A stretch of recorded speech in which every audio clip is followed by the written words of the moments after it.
में पंडित धीरेन्द्र कृष्ण शास्त्री ने फिर से हिंदू राष्ट्र की हुंकार भरी। उन्होंने कहा कि हिंदू हूं, हिंदुत्व की बात करता हूं। पंडित धीरेन्द्र कृष्ण शास्त्री ने कहा, उन्होंने यह भी कहा कि हम किसी पार्टी से नहीं है, हम हिंदुओं को जोड़ कर रहेंगे, हम राजनीति नहीं रामनीति के लिए आए हैं। बहुत सी ताकतें गजवाए हिंद बनाना चाहती हैं, हमारा एक ही सपना है, भगवाए हिंद। हिंदुओं को घटने और बंटने नहीं देना है, यह भी उन्होंने कहा। सुनिए।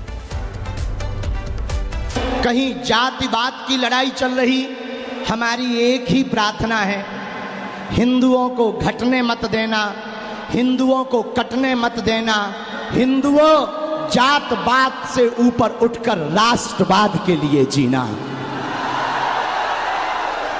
यदि राष्ट्रवाद के लिए नहीं जियोगे तो इस देश को बहुत सी ताकतें गजवाए हिंद बनाना चाहती हैं। और बिहार के पागलों, हमारा एक ही सपना है, भगवाए हिंद होना चाहिए।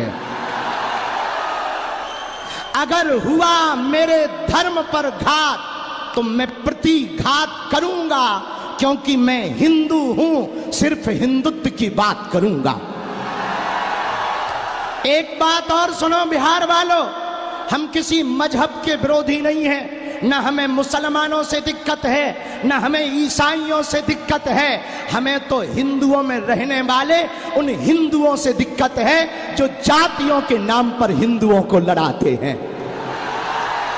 अरे जब हम सब हिंदू एक हैं, एक बात बताओ, एक पिता के 4 बेटे हैं तो क्या किसी पिता को एक बेटा प्रिय, एक बेटा अप्रिय होगा? बोलो बोलो बोलो। चारों समान होंगे कि नहीं?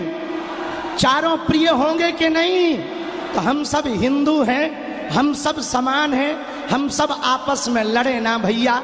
हम राजनीति के चक्कर में नहीं आए, हम पटना में रामनीति के चक्कर में आए हैं। और दूसरी बात सुन लो कान खोलकर, हमारे पत्रकार बंधु भी खड़े, इन्हें मसाला तो चाहिए ही चाहिए। तो इनको हम कह दें भैया बिल्कुल कान खोलकर, हम किसी भी पार्टी के नहीं हैं, जिस जिस पार्टी में हिंदू हैं हम उस पार्टी के हैं। हम राम के हैं, हम सनातन के हैं, हम सत्य के हैं, हम संतों के हैं, संतों की हम पर कृपा बनी रहे। लेकिन जब तक रुकेंगे नहीं, जब तक झुकेंगे नहीं, चाहे जितना विरोध कर लो हमारा, कितनी भी गालियां बक लो, कितने भी नारेबाजी कर लो, हम हिंदुओं को जोड़ करके रहेंगे। और आज एक और घोषणा कर रहे, चुनाव के पहले नहीं, चुनाव के बाद, ताकि लोगों को ये ना लगे कि हम राजनीति में आ रहे। चुनाव के बाद बिहार में भी पदयात्रा करेंगे, ताकि वो केवल हिंदुओं के लिए हो। इसलिए दोनों हाथ उठा के कहो, हम सब हिंदू, हम सब हिंदू।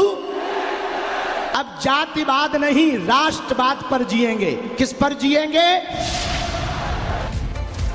तो आज बिहार की राजधानी पटना में सनातन का महाकुंभ था। सनातन के महाकुंभ में संतों का जमावड़ा लगा और इस दौरान कई महत्वपूर्ण बातें कही गई।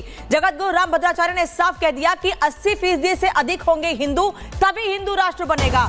जगतगुरु रामभद्राचार्य ने इस दौरान लोगों को संबोधित करते हुए साफ कहा कि हमें हिंदुओं की संख्या बढ़ानी होगी।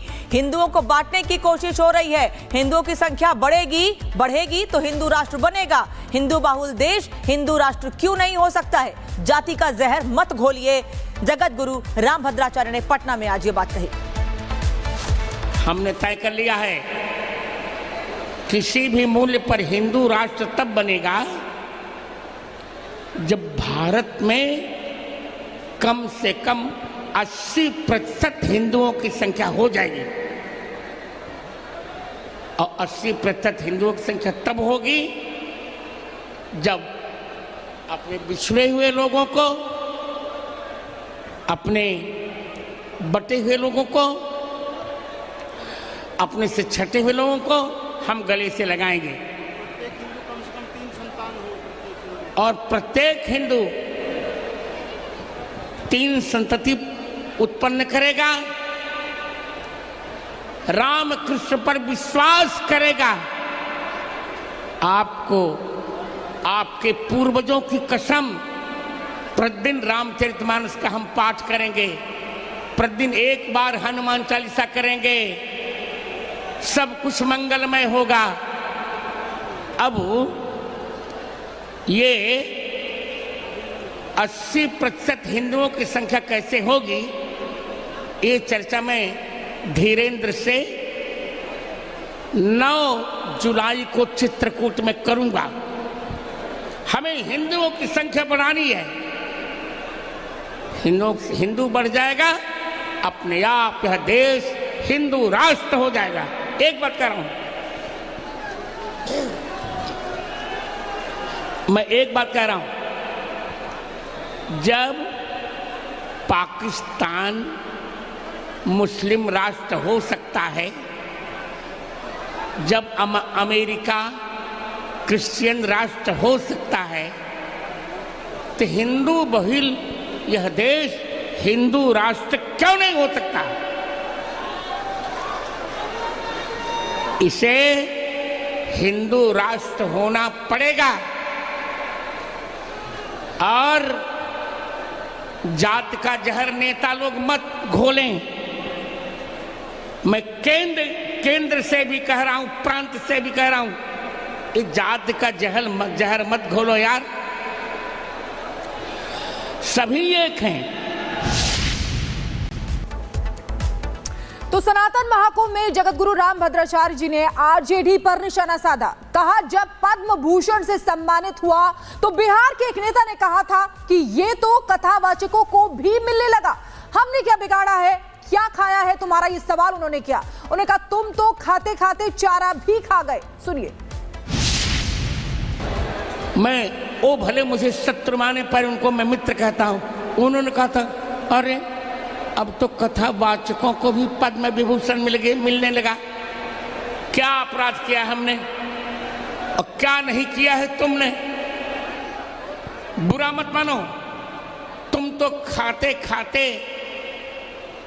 पशु का चारा भी यार खा गए। और हमने क्या किया, क्या खाया बताओ? कौन सा घोटाला हमने भारतवर्ष का किया? कान खोल कर सुन लो यार। उस बार पद्म विभूषण मिला था, अभी 16 मई को मुझे शिक्षा का सर्वोच्च पुरस्कार ज्ञानपीठ भी मिल गया। मैं भगवती सरस्वती का उपासक हूं और उन्हीं का उपासक रहूंगा। एक बार फिर बिहार में सारस्वत धारा बहेगी। आज मुस्लिम समाज के लोगों ने ताजिया निकाला। आरजेडी अध्यक्ष लालू यादव का आज एक वीडियो सामने आया जिसमें वो टीवी पर ताजिया निकलने की जानकारी ले रहे हैं। असल में तुष्टीकरण की नीति के तहत वो अपने मुस्लिम वोट बैंक को मैसेज देने के लिए ये वीडियो जारी करवा रहे हैं। वहीं दूसरी तरफ संत समाज के लोग हिंदुओं को जगाने के लिए पटना में एकजुट हुए हैं, जिसमें रामभद्राचार्य और पंडित धीरेन्द्र शास्त्री ने सनातन विरोधियों को सख्त संदेश दिया।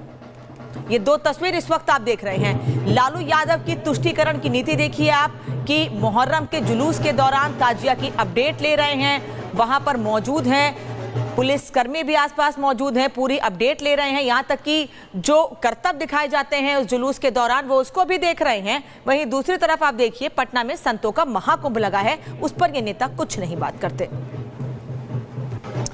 और ये भी आपको बता देते हैं कि जगतगुरु रामभद्राचार्य जी के हिंदुओं की संख्या 80% से ज्यादा होने और हिंदू राष्ट्र वाले बयान पर मौलाना साजिद राशिदी का बयान सामने आया है और वो कह रहे हैं कि इस देश में हिंदू 70% से ऊपर बहुत पहले ही हैं। सुनिए।